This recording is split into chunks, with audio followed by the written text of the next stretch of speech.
ఈరోజు మీకు చప్పిడి చేపలు చూపిస్తున్నానండి. చప్పిడి చేపలు అంటే ఇవి నిప్పుల మీద కాలుస్తారన్నమాట. అది చాలా రుచిగా ఉంటుంది. దీనివల్ల ఎంత రుచో ఎవరెవరు తినొచ్చో ఇవి ఏం చేపలో అన్నీ మీకు క్లియర్గా చెబుతానండి. ఇవి కొయ్యంగ చేపలు అంటారన్నమాట. ఇవి కొయ్యంగ చేపలండి. చాలా రేటుతో కూడుకునే ఉంటాయి. పచ్చి చేపలు కూడా చాలా రేటు. చక్కగా దీని స్కిన్ను ఇలా ఒలిసేసి ఇలా తీసేసి చక్కగా తీసేయాలన్నమాట అండి. ఇది మొత్తం ఇలా పేపర్లాగా వచ్చేస్తుంది. ఈజీయే, చాలా ఈజీగా వచ్చేస్తుంది. అయితే మడకర్ర మీద ఆరుతారంటారన్నమాట అండి. ఆరిసే నిప్పులు కూడా గట్టిగా ఉండాలన్నమాట. ఆ నిప్పుల మీద ఆరితే ఇలా గట్టిగా ఉంటాయి. గట్టిగా ఉన్న చేపలు రేటు ఎక్కువ ఉంటాయండి. మెత్తగా ఉన్న చేపలు రేటు తక్కువ ఉంటాయి. అది కూడా ఉంటుంది అన్నమాట. ఇవి చక్కగా ఇలా ఒలిసేసిన తర్వాత ఇలా తీసేసిన తర్వాత మనం ఎల్లుల్లిపాయలు వేసుకుని మసాలా పెట్టుకుని వండుకుంటే చాలా బాగుంటుందండి. అలాగా బాలింత్రాలకి వండుతారన్నమాట.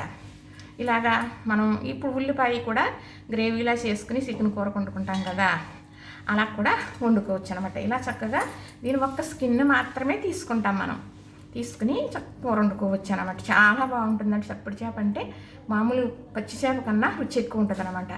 ఇది వలిసేసి చక్కగా ఒక్కలు తీపని చూపిస్తాను మీకు. ఇప్పుడు ఇలా వలిసేసాను కదా, చక్కగా దీని ఒక్క స్కిన్ అనేది తీసేసానండి. ఇలా ముళ్ళులు ఉన్నా కూడా తీసేసుకోవచ్చు చక్కగా. అప్పుడు మనకి తినేటప్పుడు ఇబ్బంది ఉండదు అనమాట. ఇప్పుడు ఇలా కడుపుగా కూడా దీన్ని ఏమి ఉంచరండి. దీంట్లో కడుపులో ఉన్నదంతా తీసేసే దీన్ని తయారు చేస్తారన్నమాట. చాలా రేటుతో కూడుకున్నవి అయితే చాలా రుచిగా ఉంటుందండి. చాలా మంచిది. ఇంతేనండి. ఇలా ముక్కలుగా ఇరిసేసుకుని చక్కగా ఇలాగా చేసేసుకుని ఇంతేనండి. చక్కగా ఇది కూడా ఇలా ఒలిసేసాను కదా, దీని ఒక స్కిన్ ఉంటే ఇలాగ ఎక్కడైనా వచ్చేస్తుందండి. ఇలా ముక్కల కింద చేసేసుకుని ఇది చూసారా ఎంత బాగా వచ్చిందో.